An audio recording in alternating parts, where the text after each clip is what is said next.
वेदों में छिपा है परमात्मा का ज्ञान, लेकिन कोई नहीं जानता सृष्टि के रचयिता यीशु या कबीर है। सुख की कौन से की खोज करें, आओ भगवान को जाने। गुरु तथा परमात्मा को समान पहचानना चाहिए। जन्म मरण से पापों का नाश कौन कर सकता है, आओ परमात्मा कैसे मिलेगा ये जाने। वेदों में छिपा है परमात्मा का भेद, सतलोक में कौन सा सुख है, और जीवन रक्षक कबीर परमेश्वर के बारे में मुक्ति कौन सी हमें चाहिए, भक्ति की लालसा क्यों मन में रहती है। गीता में श्री कृष्ण किस तत्वदर्शी संत के बारे में कह रहे हैं, भक्ति करने से क्या क्या लाभ होते हैं। परमात्मा कहते हैं, जो जन मेरी शरण में ताका हूँ मैं दास, गेल गेल लाग्या फिरूं जब तक धरती आकाश।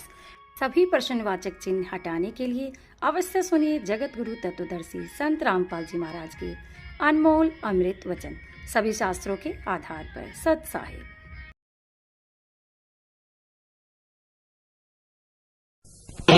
की जय। बंदी छोड़ गरीबदास जी महाराज की जय। स्वामी राम देवानंद जी गुरु महाराज की जय। सर्व संतों की जय, सर्व भक्तों की जय, धर्मी पुरुषों की, श्री काशी धाम की जय, श्री छुड़ानी धाम की जय, श्री करौथा धाम सत साहिब। ग्रीब नमो नमो सतपुरुष को नमस्कार गुरु की नहीं। सुर नर मुनि जन साधवा संतों सर्वसदी नहीं। सतगुरु साहिब संत सब दंडोतम प्रणामे। आगे पीछे मध्य हुए तिनको जा कुर्बाने। निराकार निर्विषम काल जाल भय भंजनम। निर्लेपम निज नीर गुणम अकल अनुप बेसोन गुणम। सोहम सुरति समाप्तम सकल समाना नीरतल। उज्ज्वल हिरंबर हरदमम बेपरवा ऐथा है।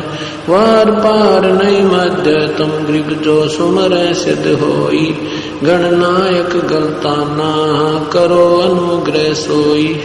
पारस पद परवाना आदि गणेश मनाऊं। गणनायक देवन देवा चरण कमल लाऊं। आद्य अंत करु सेवा परम शक्ति संगीतम।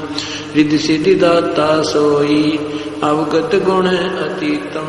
सतपुरुष निर्मोही जगदम्बा जगदीशम। मंगल रूप मुरारी तन मन अर्पो शीशम। भक्ति मुक्ति भंडारी सुर नर मुनि जन ध्यावे। ब्रह्मा विष्णु महेशा शेष सहस मुख गावे। पूजे आद्य गणेशा इंद्र कुबेर सरीखा। वरुण धर्म राय द्यावे समर्थ जीवन जी का। मन इच्छा फल पावे 33 कोटि अदारा। द्यावे 88 उतरे भव जल पारा। कट है यम के फांसी 33 कोटि अदारा। द्यावे 88 उतरे भव जल पारा। कट है यम के फांसी सत साहिब। कर जोरूं विनती करूं दरों चरण पर शीश। गुरु राम देवानंद जी महाराज ने दियो नाम बख्शीश। कोटि कोटि सिजदा करूं कोटि कोटि प्रणाम। चरण कमल में राखियो मैं बंदी जाम गुलाम। कुत्ता तेरे दरबार का मोतिया मेरा नाम। गले प्रेम की रस्सी जा खेचो हजम। तो करो तो बावड़ू, दूर दूर करो तो जाऊं, ज्यों राखो त्यों ही रहूं, जो देवो सो खाऊं। अवगुण किए तो बहुत किए, करत न मनिहार, बावे बंदा बख्श दियो, बावे गर्दन उतार। अवगुण मेरे बाप जी, बख्शो गरीब नवाज, जो मैं पूत कपूत हूँ, बोर पिता को नाज। मैं अपराधी जन्म का, नक्सक बरे विकार, तुम दाता दुख भंजना, मेरी करो संवारी। गुरु जी तुम ना भूलियो, चाहे लाख लोग मिल जाही, हमसे तुमको बहुत है, तुमसे हमको नहीं। जय इब कै सतगुरु मिले, सब दुख आँखों रोए, चरणों ऊपर शीस रखूं, कौन कहनी होए।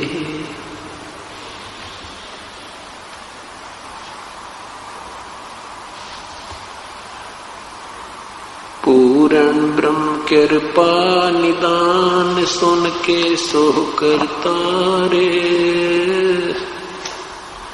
गरीब दास मुझ दीन की, रखियो बहुत संभार। बंदी छोड़ दयाल जी, तुम तक हमारी दौड़े, जैसे कागज जहाज का, सोजत और न ठोरे।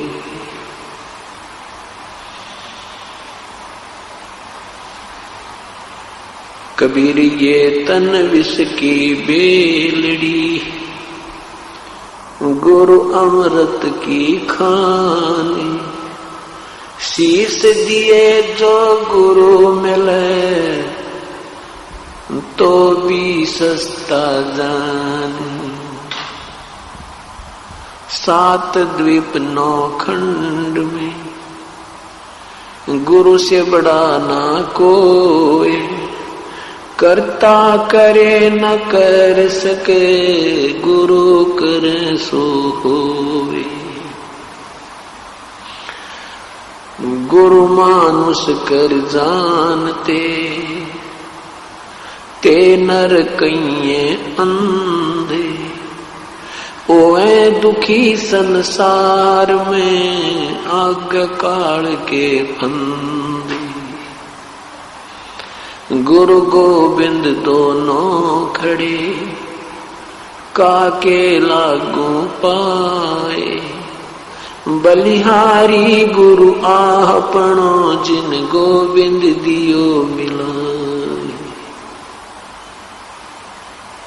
सतगुरु के उपदेश का, लाया एक विचार, जय सदगुरु मिलते नहीं, जाते नरक द्वार।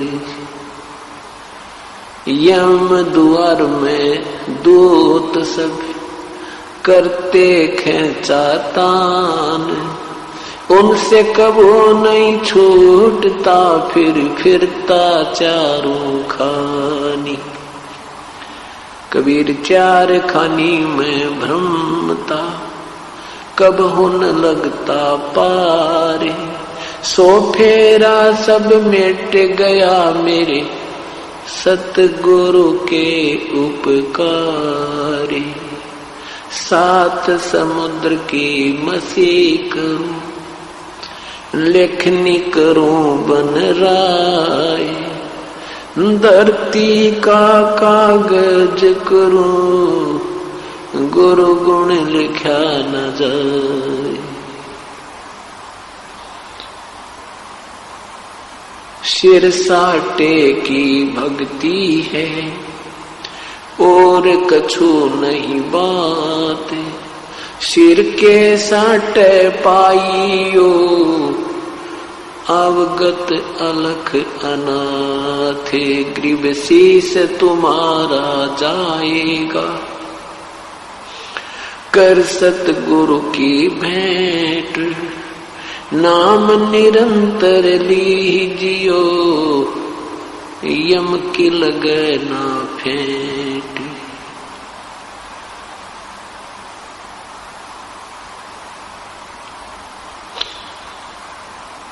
परम पिता परमात्मा पूर्ण ब्रह्म सारी सृष्टि के रचनहार कुल मालिक कबीर परमेश्वर की असीम कृपा से आज ये 7 दिवसीय विशाल सत्संग समारोह प्रारंभ हो रहा है।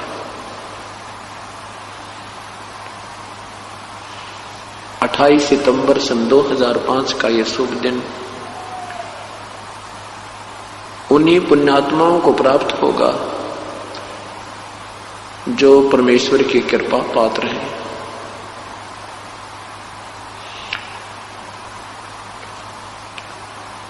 तुलसी साहिब जी कहते हैं, सकल पदार्थ है जग माही, और भाग बिना नर पावत नाही।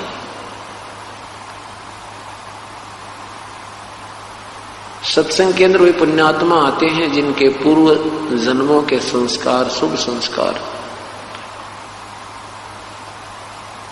अत्यधिक होते हैं।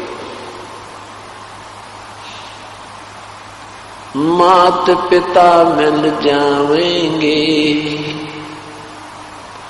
मात पिता मिल जावेंगे, 184 माहे। सतगुरु सेवा और बंदगी ये फेर मिलन की नहीं। आदरणीय कबीर परमेश्वर कहते हैं कि माता पिता तो आपको, परिवार तो आपको बहुत मिल जाएगा 84 लाख योनियों में। पशु जोनी में जन्म होगा वहां भी माता पिता होंगे, पक्षी जोनी में जन्म होगा वहां भी माता पिता मिल जाएंगे। मनुष्य जोनी में जन्म होगा वहां भी माता पिता मिल जाएंगे। परंतु ये शुभ दिन सत्संग, सतगुरु के दर्शन, ये फिर मिलन के ना, ये बहुत ही दुर्लभ है। परमात्मा अपनी महिमा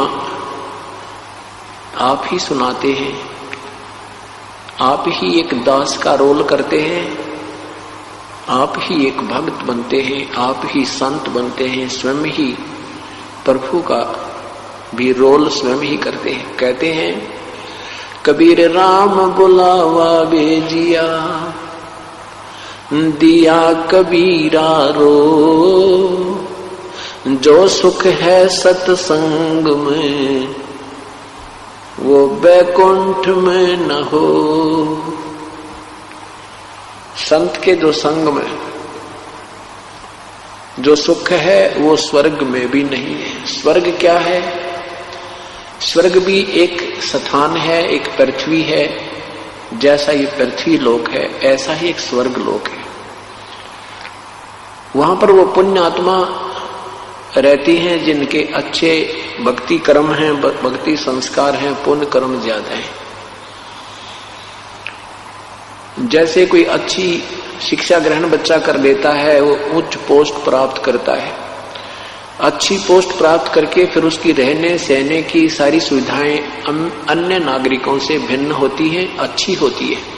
इतना ही फर्क जानो, इतना ही अंतर जाने तो वहां पर भी ऐसे ही जन्म है, मृत्यु है, आपस में राग और द्वेष है, छोटे और बड़े की वहां पर भी ऐसे ही व्यवस्था है।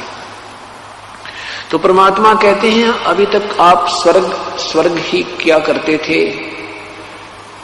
परमेश्वर कहते हैं हमें तो कोई स्वर्ग में बुलावे तो हमारी तो इच्छा नहीं वहां जाने की। उस स्वर्ग से तो यहां परम संत के, पूर्ण संत के चरणों में, उनके अमृत वचनों में जो आनंद आता है वो स्वर्ग में नहीं है। परमात्मा हमें याद दिलाते हैं, राम नाम रटते रहो, राम नाम रटते रहो, जब तक घट में प्राणी, कब हो तो दीन दयाल के भिनक पड़ेगी कहानी। सत्संग में जो प्राणी आता है उसको अपने मानव जीवन के मूल उद्देश्य का ज्ञान होता है। उसको ज्ञान होता है तू कौन है, कहां से आया था, कहां तुझे जाना है, आपका क्या कर्तव्य था, कर क्या रहे हैं। ये निर्णय सत्संग से, संतों के विचारों से ही प्राणी को प्राप्त होता है। जब तक ये प्राणी सत्संग में नहीं आता तो ये अपने उस दैनिक कार्य को ही अंतिम और सर्वश्रेष्ठ मानकर उसमें आरूढ़ रहता है। और जब सत्संग में आता है, अपने वास्तविक कार्य का ज्ञान होता है, फिर उतनी ही लगन से इस कार्य में भी ये संलग्न हो जाता है। जब हमें किसी वस्तु की गुणों और अवगुणों का ज्ञान होगा, फिर हम उसकी प्राप्ति या उसको त्यागने के लिए उत्सुक होंगे, लगन बनाएंगे। सत्संग के अंदर क्या ज्ञान कराया जाता है?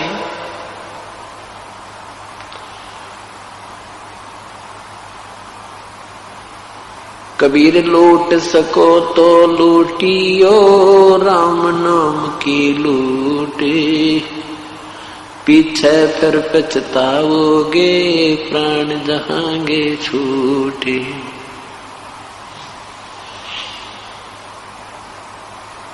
पृथ्वीपति चकवे गए, जिनके चक्र चलनते, ये रावण सरीखे कौन गुण, ऐसे गए अनंत।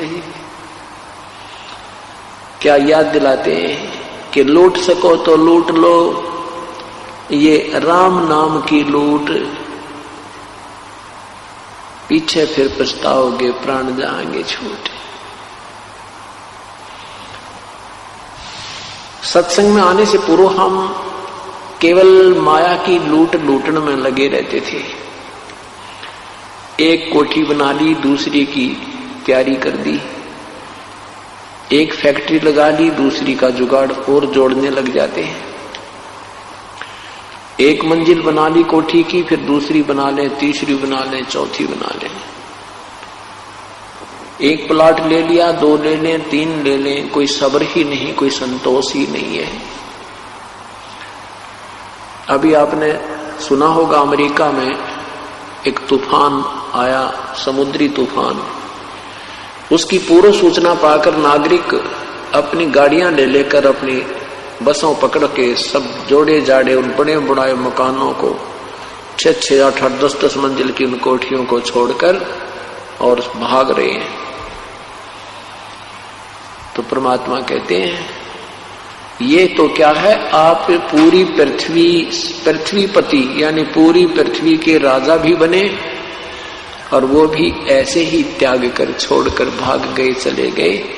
मृत्यु उपरांत आपके पास कुछ नहीं रहा। तो यहां ये बताते हैं कि जिस वस्तु को तुम लूटने में जीवन व्यर्थ कर रहे हो, ये तुम्हारा नहीं है।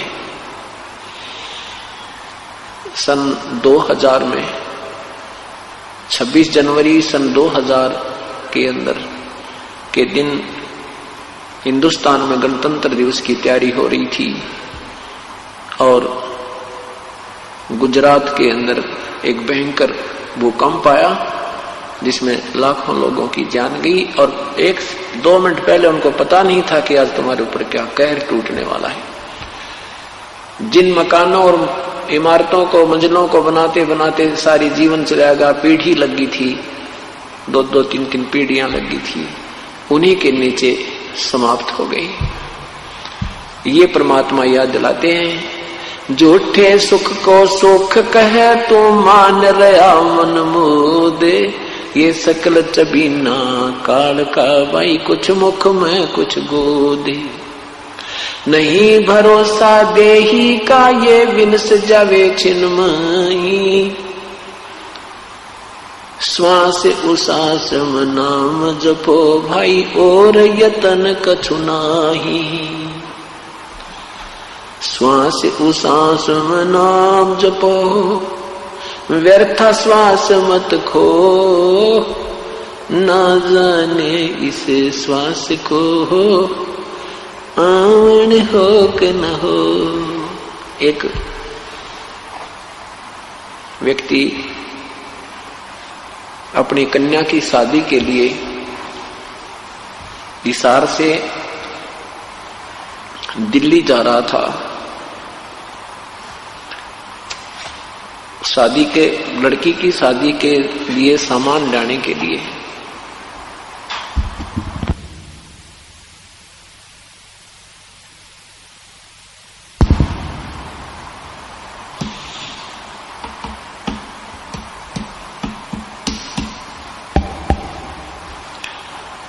तो वहां रास्ते में उनकी गाड़ी ट्रक के नीचे कुचली गई। परिवार के 4 ही सदस्य थे, चारों के चारों गाड़ी में विराजमान थे। वो कार गाड़ी वही समाप्त होगी, सारा परिवार गया। उस पे करोड़ों की संपत्ति, लिखा था कि उस पे करोड़, आज से 7-8-10 वर्ष पहले की बात है, करोड़ों की संपत्ति थी, 3-4 मंजिल का मकान था। और अब क्या है, हे भगवान, यही याद दिलाते परमात्मा।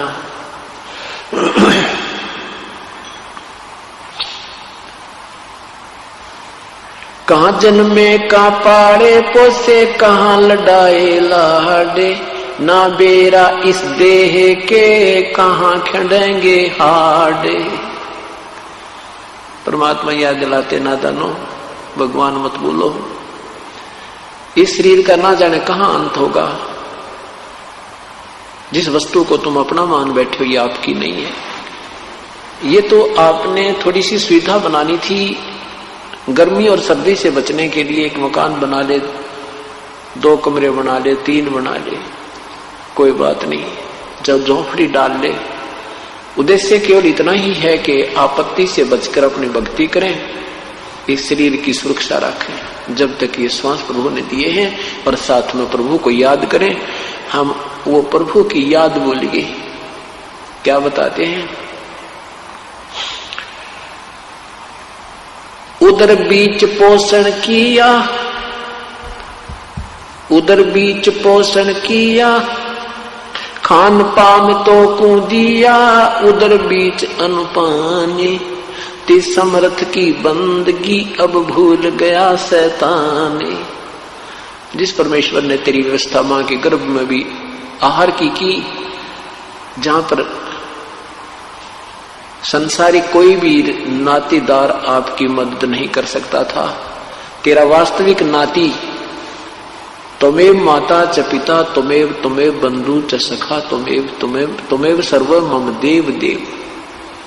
जो हमारा साथी भी वही है, माता भी वही है, पिता भी वही है, बहन भी वही है, बंधु भी वही है, साथी भी वही है। हम उसको भूल जाते हैं और अन्य नातों में अपना प्रेम दृढ़ कर देते हैं। परमात्मा कहते नहीं, श्रद्धा तो परमात्मा में ही आपकी अटूट होनी चाहिए। बाकी आप यहां रह रहे हो, जिस भी परिवार कुटुंब में उसके साथ भी शिष्टाचार पूर्ण रूप से ही आप निभाते हुए प्रभु की भक्ति करते रहिए और गुणगान उस मालिक के करते रहिए। इतना ही सा काम था। वो प्रभु की भक्ति ना करके हम केवल इस कुल कुटुंब में ही लीन हो गए, रिश्ते नातों तक सीमित हो गए। उसको याद दिलाते हैं कि जो क्रिया तू कर रहा है ये तेरे उद्धार उत्थान की नहीं है। अब क्या बताते हैं परमात्मा, झूठे सुख को सुख कहे ये मान रहा मन मोद, ये सकल चबीना काल का, कुछ मुख में कुछ गोदे। ये सब काल आहार है। साथी हमारे चले गए हम भी चालन हारे, कोई कागज में बाकी रह रही तात लगी है वार।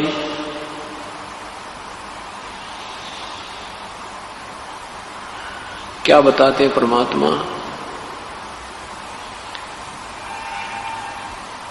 अपनी महिमा हमें समझाने के लिए अपने ऊपर ही वो उदाहरण पेश करते हैं कि ना जाने कितने हमारे साथ के व्यक्ति जा चुके हैं, शरीर छोड़ चुके हैं, भरे पूरे परिवार को जो का तो छोड़कर चले गए, एक सेकंड भी नहीं लगी। और कहते हैं ऐसे ही हम चले जाएंगे। हम इसलिए देरी लगी हमें क्योंकि हमारा वो समय अभी आया नहीं है, और वो समय आते ही एक सेकंड नहीं लगेगी। परमात्मा ने नहीं देखना है कि तेरी क्या व्यवस्था रह रही है, कोई बालक बयाना रहता है या कोई कोठी में लेंटर नहीं डाला है, वो नहीं देखेगा। क्योंकि ये काम जो हम कर रहे हैं ये एक्स्ट्रा ऑर्डिनरी कर रहे हैं, ये अनावश्यक ज्यादा करते हैं, आवश्यक कम कर रहे हैं। इसलिए परमात्मा नहीं देखता कि तू जो करना था वो कर नहीं रहा, अपने सूझबूझ से चल रहा है, संतों और सत्संग के विचारों पर विचार नहीं करता। इसलिए परमात्मा हमें रह रहकर याद दिलाते हैं कि ऐसा ही नहीं है कि तुम बहुत बड़े कभी राजा भी रहे हो, पूरी पृथ्वी के राजा भी रहे हो, लाखों वर्ष का जीवन भी आपने जिया है। सतयुग में मनुष्य की आयु 1 लाख वर्ष होती है, 70-75 हजार तो आम व्यक्ति जीवित रहता है। त्रेता में 10,000 वर्ष से भी ज्यादा आयु होती है लगभग, और द्वापर में 1000 वर्ष से भी अधिक आयु जीव की मनुष्य की होती है, और कलयुग में ये 100 वर्ष से भी कम हो जाती है लास्ट में जाके। तो परमात्मा कहते हैं 80 लाख वर्ष, 1 लाख वर्ष जीकर भी, जीवित रहकर भी तेरा जो है ना ये संतुष्ट नहीं हुआ, तो संतुष्टि नहीं हुई आपकी, तो अब ये 60-70 वर्ष के जीवन को और क्या जीना चाहता है। कहने का भाव ये है सतगुरु का कि श्वास उसास में नाम जपो भाई, व्यर्थ सांस मत खो, ना बेरा इस श्वास को आवन हो कि न हो। इन सब उदाहरणों को देकर के परमात्मा यही बताना चाहते हैं कि प्रभु को याद करो। और कैसे परमात्मा याद आएगा कि मौत भूल गया बावरे, अचरज किया कौने, तन माटी में मिल जागा जो आटे में लोने। मौत भूल गया बावड़े, है देख कैसी गलती कर बैठा तू। जब ये अंतिम समय आएगा तेरा शरीर ऐसे समाप्त हो जाएगा जैसे ये दृष्टि गोचर भी नहीं रहेगा। शमशान घाट के अंदर इसको फूंक दिया जाएगा। और फिर परमात्मा कहते हैं छत्रपति की राख पे इब गद्दा लोट लगावे। वो छत्रपति जो छत्र के नीचे चला करते राजा लोग, मृत्यु के उपरांत उनको फूंक दिया जाता है और उसकी राख के ऊपर कहते गधे लौटते हैं। भाव ये है कहने का कि परमात्मा जब मनुष्य शरीर देता हम गफलत कर जाते हैं, अपने पुण्य से राजा बनते हैं, अपने पुण्य से हम अन्य कोई सेठ बनते हैं, कोई रंक बनता है, कोई राजा बनता है अपने ही संस्कार से, और उनको हम सदुपयोग ना करके सत्संग के अभाव से अपने संसारिक कर्म को करते हुए अपना जीवन त्याग जाते हैं, जिसके कारण ये मनुष्य जीवन हमारा व्यर्थ हो जाता है। इसलिए परमात्मा कहते हैं लूट सको तो लूटियो भाई राम नाम की लूटे, पीछे फिर पछताओगे प्राण जहांगे छूटे। राम रटत कन्या भरी ये साकट भलाना पूते, छेरी के गल गल थना जिसमें दूध न मूते। राम रटत दारिद्र भला टूटी घर की छान, वो सुंदर महल किस काम के जा भक्ति नहीं भगवानी। राम रटत कोढ़ी भलो चूचू पड़े जो चामे, वो सुंदर शरीर किस काम को हो जिस मुख नाही नामे। तो वाहे भली जोरट हरि नामे, नहीं तो काट फेंक दियो ये मुख में भलो ना चामे। परमात्मा भी याद दिलाते हैं कि मनुष्य जन्म प्राप्त करके परमात्मा ने आपको जिह्वा दी है। जिह्वा तो वैसे हर प्राणी को होती है, लेकिन मनुष्य जीवन में जो जिह्वा है ये प्रभु का गुणगान कर सकती है। यदि हम मनुष्य जीवन पाकर के परमात्मा की भक्ति नहीं करते, उसकी गुणगान नहीं करते, आरती स्तुति नहीं करते, तो परमात्मा अक्षुब्ध होकर नाराज होकर के हमें पशु जीवन देता है और फिर ये जिह्वा भी छीन लेता है। अब हमें विश्वास नहीं होता कि हम इतने दुखी हो जाएंगे। क्यों नहीं होता? क्योंकि हम समय पर आहार प्राप्त कर रहे हैं। गर्मी सर्दी से बचने के लिए सुविधा हमें उपलब्ध है, क्योंकि हमें मनुष्य शरीर प्राप्त है। भूख प्यास लगती है, हम आहार जल पान कर लेते हैं। कोई शारीरिक कष्ट होता है तो किसी को बता करके हम अपना इलाज करवा लेते हैं। और जब मनुष्य शरीर नहीं रहेगा, जिसमें मनुष्य शरीर नहीं रहेगा, पशु जीवन हमें प्राप्त हो जाएगा। हम बोल नहीं सकते, दर्द पीड़ा होगी कहीं पर और ट्रीटमेंट होगा कहीं पर। पुण्यात्माओं ये बात याद रखना, ये बातें कहन सुनने की नहीं, ये कर पालन की है। ये केवल सुनने और कहने तक सीमित नहीं है, इनके ऊपर बहुत गहराई से विचार करके और प्रभु को हृदय से जपना होता है, कसक के साथ जपना होता है। उपरले से मन तय किया हुआ भजन भी लाभदायक नहीं है। परमात्मा को बहुत कसक के साथ, बहुत हृदय में एक विशेष दर्द सा बना करे, विशेष कसक सी बनती है, ऐसे याद करना है। वो कब याद आएगा? जब हमें मनुष्य शरीर छूट जाने के उपरांत जो होने वाले दुखों का ज्ञान हो जाएगा।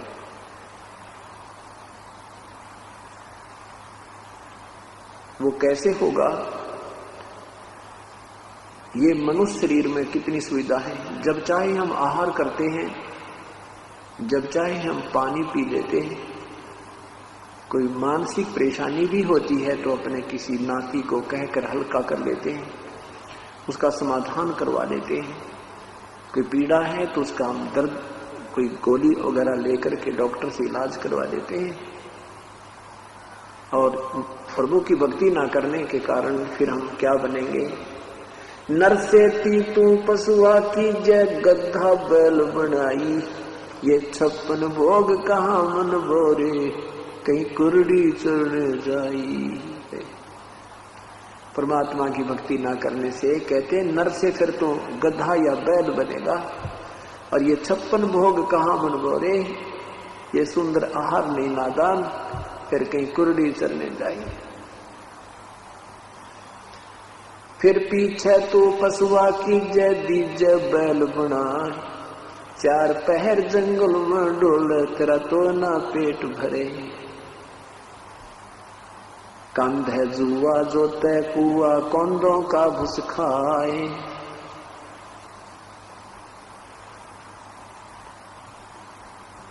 क्या बताते हैं परमात्मा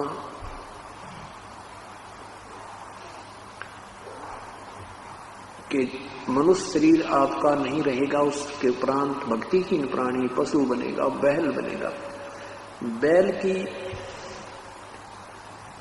जूनी जो है, बैल का जो जीवन है, और गधे का, इसको विचार कर किया करो कभी। परमात्मा तभी बजने को दिल करेगा आपका जब आप थोड़ी सी देर सोचा करोगे, विचार किया करोगे कि सचमुच ये तो बहुत भयंकर दुख होगा जीव को। अब हम नहीं सोचते क्योंकि हमें वो दुख अभी नजर नहीं आ रहे हैं, क्योंकि हम बाल बुद्धि में हैं और बच्चे को अपना भविष्य नहीं दिखाई देता। जब बच्चा बड़ा हो जाता है तो फिर शिक्षा भी वो बहुत लगन के साथ ग्रहण करता है और शिष्टाचार भी रखता है, स्कूल भी जाता है। तो क्योंकि उसको जितना वो बड़ा होता जाता है उसका भविष्य नजर आने लग जाता है। इसी प्रकार सत्संग में आने से आप धीरे धीरे बड़े हो जाओगे। आप 2, 4, 5 वर्ष के अंदर आपको बिल्कुल दूर का दिखाई देने लग जाएगा कि आज शरीर छूट गया, कल क्या है मेरा। तो इस तरह जब हमें भविष्य का अधिक ज्ञान होगा, आने वाले जीवन के कष्ट से हम परिचित होंगे, तभी ये भक्ति में रुचि हमारी बहुत बढ़ेगी। तो क्या बताते हैं कि फिर पीछे तो नरसेती तू पशुआ कीजे दीज बैल बना, और 4 पहर जंगल में डोले तेरा तो नहीं पेट भरे।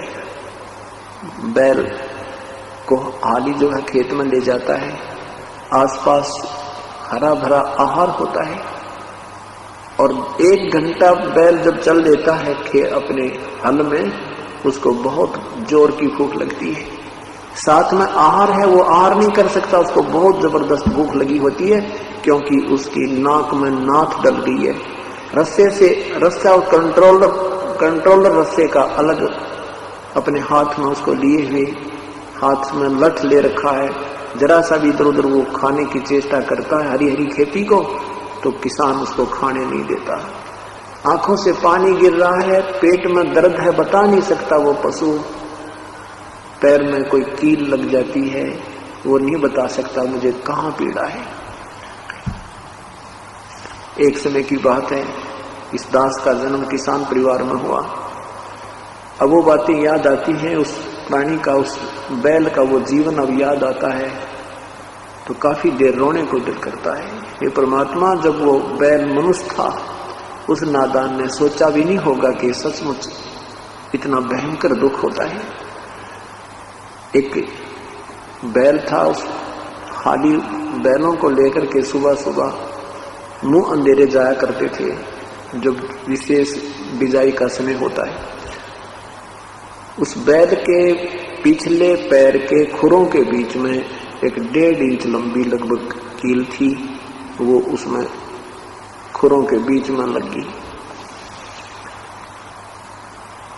उस कील के ऊपर की जो कैप होती है वो नहीं थी, वो रिजेक्ट करके किसी ने गली में फेंक दी नादान ने, और उस बैल के पैरों में खुरों में लगी। जो ही वो कील लगी तो बैल ने थोड़ी बहुत लंग की, फिर स्पीड जल्दी जल्दी चल रहे थे।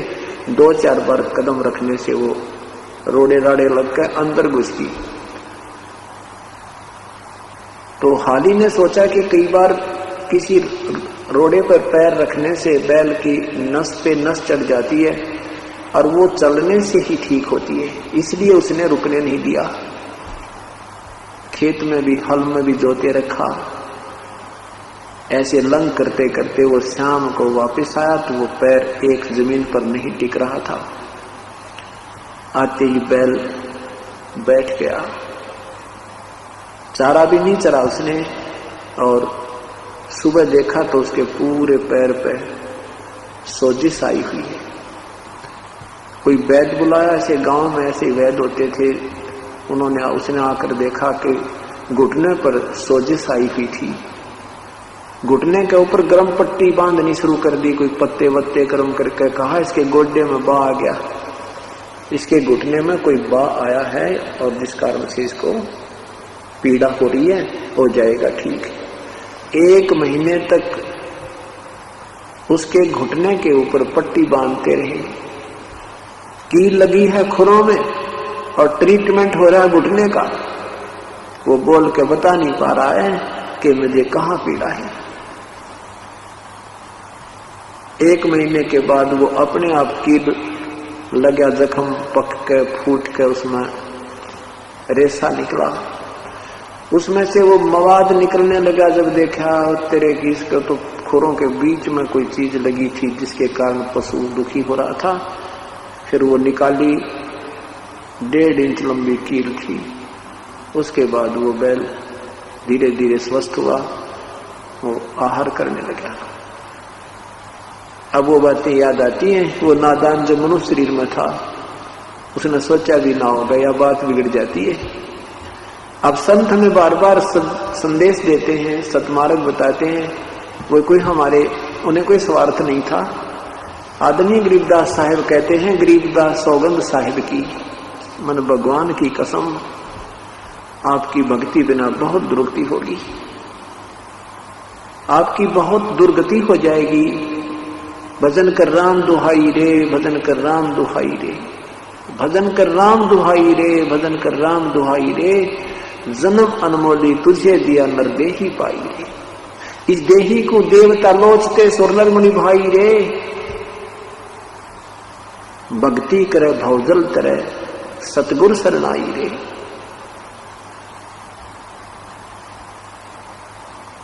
क्या बताते हैं कि भजन कर राम दुहाई, राम दुहाई, अगर ये भक्ति नहीं की तेरा बहुत बुरा हाल हो जाएगा। कभी पशु बने, कभी पक्षी बने, कभी गधा बने, कभी कुत्ता बने।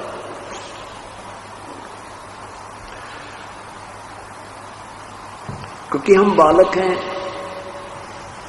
और संत हमारे माता पिता थे, वो हमें आगाह करते हैं, हम उनके विचारों पर नहीं विश्वास करेंगे तो हमें वो हानि होगी जो हमें वो बताकर गए हैं। इसलिए हमने अपने उन पूर्वजों के विचारों पर बहुत ही गहनता से सोचना होगा और जैसा वो चाहते थे ऐसा हमने करना होगा। अब क्या बताते हैं, फिर पीछे तो खर की जगह कुर्ली चरने जाई, टूटी कमर पजावे चढ़े तेरा कागा मांस गिलाई। फिर कहते हैं पशु बैल बैल से बात नहीं छूटेगा तेरा पीछा, फिर गधा बनेगा और फिर टूटी कमर होगी, कमर में जख्म होगा, उस पर 2.5 मन का बोरा होगा, उसमें थैले के अंदर ईंट, नीचे से कच्ची ईंटें कुम्हार डालता है और ऊपर पजावे पर ले जाता 50 फुट की ऊंचाई पर। वहां जाते ही कच्ची ईंटें उतार देता है, पक्की फटाफट उसमें डालकर उसको धक्का दे देता है नीचे को, और जख्म हुआ होता कमर के ऊपर। आप किसी बहन भाई का जरा सी कोई खरोंच आ जावे शरीर पे और उसके कपड़ा भी लग जाता, आंखों में पानी आता है, इतनी भयंकर पीड़ा होती है। और उस गधे के ऊपर पीठ पर जख्म है और जख्म के ऊपर बोरा रखा है, ईंटों की नोक उसके ऊपर लग रही है और साथ में उस बोरे के अंदर से, उस थैले के अंदर से छनकर रेत उस जख्म के ऊपर टिका हुआ होता है और बोरा उसके ऊपर रगड़ लगा रहा है, उसकी आंखों से पानी गिर रहा है। वो अब उस बोरे को उतार नहीं सकता, वो रेस्ट नहीं कर सकता। फिर शाम के समय उसको उसका मालिक छोड़ देता है, फिर उसको बनी में जंगल में छोड़ देता है। वो भूखा मरता हुआ आहार कर रहा है, कुर्डियों पर कोई कूड़ा खा रहा है, कितना कोई मिल गया उसको वो खा रहा है, ऊपर से कौवा उसकी पीठ को खा रहा है, उस जख्म को खा रहा है। ये सब आपत्ति क्यों आई? जब वो मनुष्य शरीर में था उसने गफलत बहुत करी, संतों के विचारों के कानों के ऊपर से टाल दिया। जो उन्हें पहले बताया करते थे वो आपत्ति उसके ऊपर पूरी की पूरी आ गिरी। अब के बने आछे दिन पाछे गए गुरु से किया ना हेत, अब पछतावा क्या करे वही चिड़िया चुगी खेत। अच्छे दिन पीछे गई, जो समय था मनुष्य जीवन का वो बर्बाद कर दिया, और अब के पछतावा भी, अब तो चिड़िया चुग गई खेत। आपने अपने इस मनुष्य जीवन रूपी खेत को समय पर नहीं रखवाला, जिस कारण से आपका ये जीवन बर्बाद हो गया। क्या बताते हैं परमात्मा, भक्ति नहीं करोगे तो भाई बड़े बड़े महापुरुष भी 84 लाख योनियों में चले गए। क्या कहते हैं, सुखदेव ने 84 भुगती बना पजावे खरहो, तेरी क्या बुनियाद पुरानी तो पेंडा पंथ पकड़ो। सुखदेव जैसे महर्षि भी 84 लाख योनियों में गधा बना, तो तेरी क्या बुनियाद पुरानी, तो वो पेंडा पंथ पकड़, वो पेड़ा, वो पंथ, वो रास्ता भक्ति का, सब बुराई त्याग करके सतमार्ग पर लग जा भाई। तेरी क्या बुनियाद पुरानी, तेरी क्या औकात है। ऐसे ऐसे महर्षि भी 84 लाख योनियों में चले गए।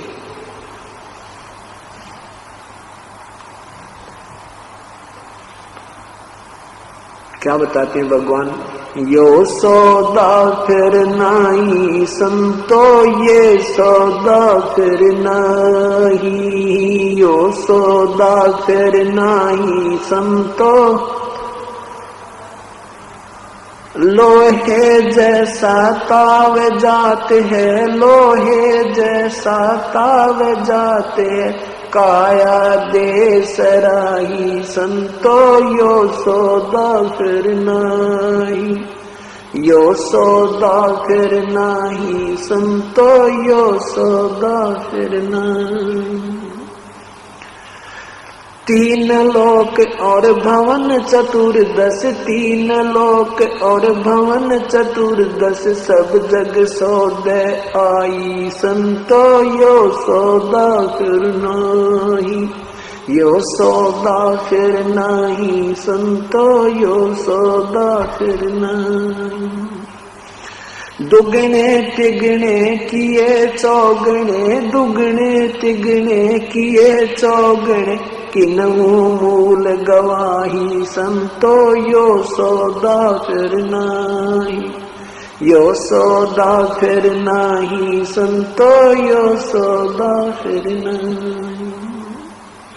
यो दम टूटे पेंडा फूटे, ये दम टूटे पेंडा फूटे, होले खादर गवाही संतो, यो सौदा फिर नाही, यो सौदा फिर नाही संतो, यो सौदा फिर नाही। उस दरगाह में मार पड़ेगी, उस दरगाह में यम पकड़ेंगे बाही संतो, यो सौदा फिर नाही, यो सौदा फिर नाही संतो।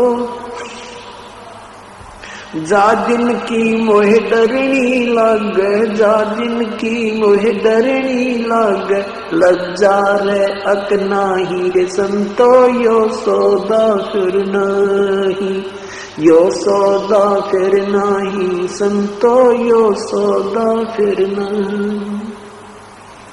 कुल परिवार तेरा सकल कबीला, कुल परिवार तेरा सकल कबीला, मसलत एक ठहराई रे संतो, यो सौदा फिर नाही, यो सौदा फिर नाही संतो, यो सौदा फिर नाही। बांध पिंजड़ी आग धर लिया, बांध पिंजड़ी धर लिया, मरहट को ले जाही रे संतो, यो सौदा फिर नाही, यो सौदा फिर नाही संतो। अग्नि लगा दिया जद लंबा, अग्नि लगा दिया जद लंबा, फूक दिया उस ठाई रे संतो, यो सौदा फिर नाही, यो सौदा फिर नाही संतो, यो सौदा फिर नाही। वेद बांध फिर पंडित आए, वेद बांध फिर पंडित आए, पीछे गरुड़ पढ़ाई रे संतो, यो सौदा फिर नाही, यो सौदा फिर नाही संतो, यो सौदा फिर नाही। नरसेती तू पशुआ की जय, नरसेती तू पशुआ की जय, गद्दा बैल बनाई रे संतो, यो सौदा फिर नाही, यो सौदा फिर नाही रे संतो। ये 56 भोग कहाँ मन बोरे, 56 भोग कहाँ मन बोरे, कहीं कुरड़ी चरले जाई रे संतो, यो सौदा फिर नाही, यो सौदा। प्रेत शिला पे जाए बिराजे, प्रेत शिला पर जाए बिराजे, पितरों पिंड भराई रे संतो, यो सौदा फिर नाही, यो सौदा फिर नाही रे संतो। बोर सराद खान को आए, बोर सराद खान को आए, काग हुए कल माही रे संतो, यो सौदा फिर नाही, यो सौदा फिर नाही रे संतो, यो सौदा फिर नाही। जय सतगुरु की संगत करते, जय सतगुरु की संगत करते, सकल कर्म कट जाई रे संतो, यो सौदा फिर नाही, ये सौदा फिर नाही रे संतो, ये सौदा फिर नाही। अमरपुरी पर आसन होते, अमरपुरी पर आसन होते, जहाँ धूप ना छाही रे संतो, यो सौदा फिर नाही, यो सौदा फिर नाही रे संतो, यो सौदा फिर नाही। सब सुरत नरत मन पवन पयाना, सुरत नरत मन पवन पयाना, शब्द शब्द समाई रे संतो, यो सौदा फिर नाही, यो सौदा फिर नाही रे संतो, यो सौदा फिर नाही। गरीबदास गलतान महल में, गरीबदास गलतान महल में, मिले कबीर गुसाई रे संतो, यो सौदा फिर नाही, यो सौदा फिर नाही संतो, ये सौदा फिर नाही। सत साहिब आदरणीय गरीबदास साहिब जी सत भक्ति का ज्ञान कराते हुए हमें याद दिलाते हैं कि ये मानव शरीर जो तुम्हें मिला है, ये बार बार नहीं मिलता। मानुष जन्म दुर्लभ है, ये मिले न बारंबार, जैसे तरवल से पत्ता टूट गिरे वो बोहर न लगता डारे। परमात्मा हमें क्या याद दिलाते हैं कि ये सौदा फिर नाही संतो, ये मानव शरीर पुनः प्राप्त शीघ्र सी नहीं होगा।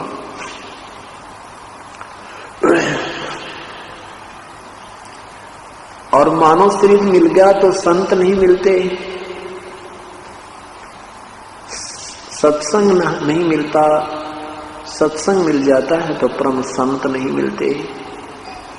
आज परमात्मा ने आपके ऊपर कलम तोड़ कृपा की है, मानव शरीर आपको प्राप्त है।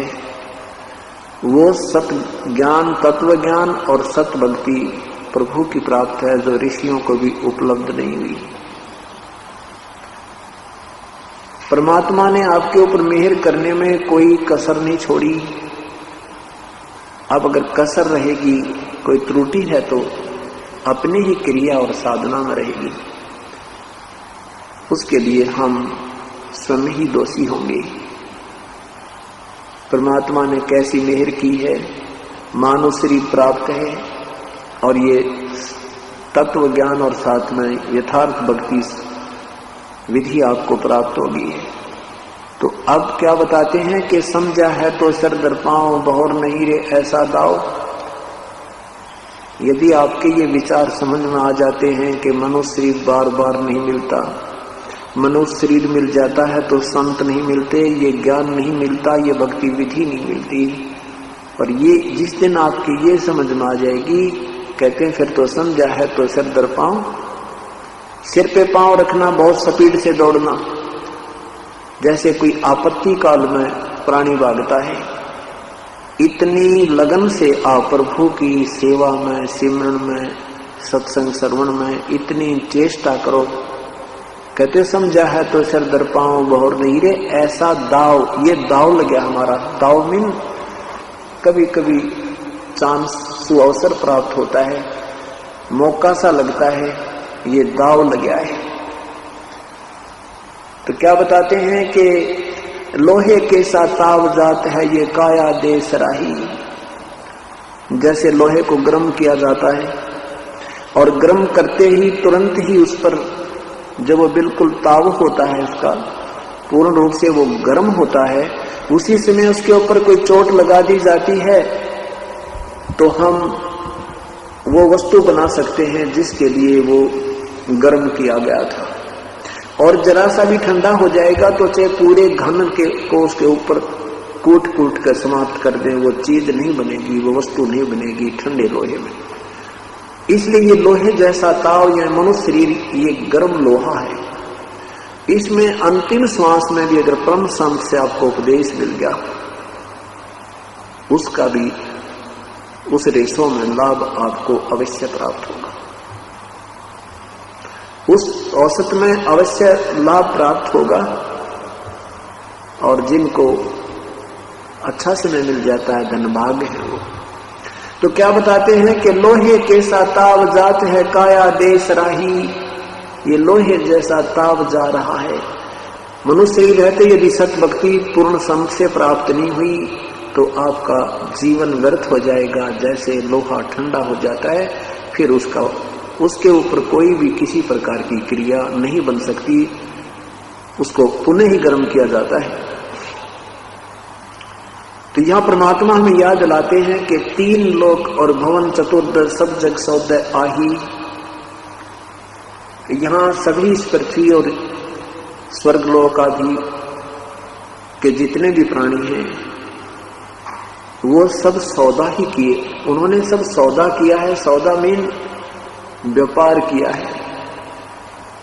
जैसे अब यहाँ जो जैसी साधना करते हैं उनका प्रतिफल उन्हें स्वर्ग में, महास्वर्ग में, फिर पुनः यहाँ आते हैं तो कोई पृथ्वी पर अच्छी पोस्ट प्राप्त होती है, धनवान बन जाता है, सेठ बनता है।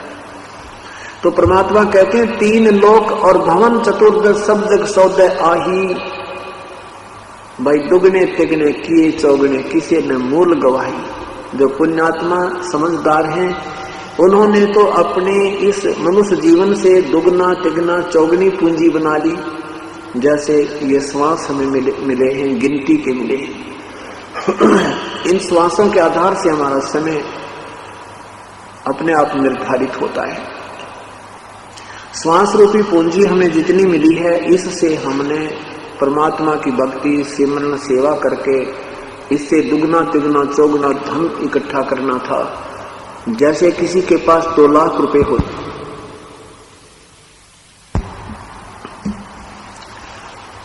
किसी के पास 2 लाख रुपए हैं, उसमें से उसने अपना बिजनेस व्यापार करके वृद्धि करनी थी, दुगने तिगने चौगने बनाने थे।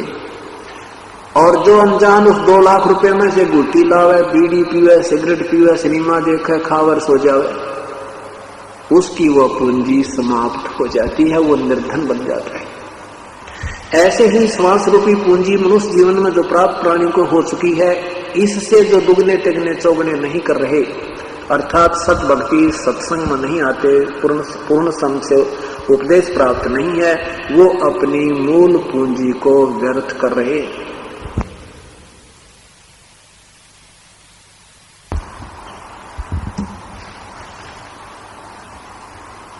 और जो समझदार हैं वो अपनी दुगनी तिगनी चौगनी कर रहे हैं। जैसे सत्संग में आते हैं, दान करते हैं, सेवा करते हैं, सिमरन करते हैं, इससे आपकी इस श्वास रूपी पूंजी की दुगने तिगने चौगने अर्थात आप साहूकार हो रहे हो।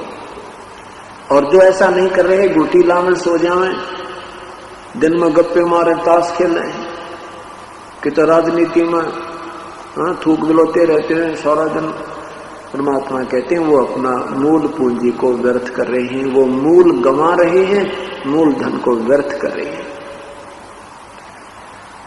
आगे क्या बताते हैं कि मनुष्य जीवन जब समाप्त होगा, ये दम टूटे पेंडा फूटे हो लेखा दरगाह माही, उस दरगाह में मार पड़ेगी यम पकड़ेंगे बाही। जब ये शरीर छूट जाएगा, उसमें यम के दूत आपको पकड़ कर ले जाएंगे जो भक्ति नहीं करते, और उस दरगाह में मार पड़ेगी। उस भगवान के दरबार में, धर्मराज के दरबार में जिनकी भक्ति ठीक नहीं होगी, उनको यमदूतों के हवाले कर दिया जाता है। फिर उनको आध्यात्मिक ज्ञान से रिलेटेड वीडियो देखने के लिए ओनली संत रामपाल जी महाराज चैनल को सब्सक्राइब करें। सत साहिब, सत साहिब।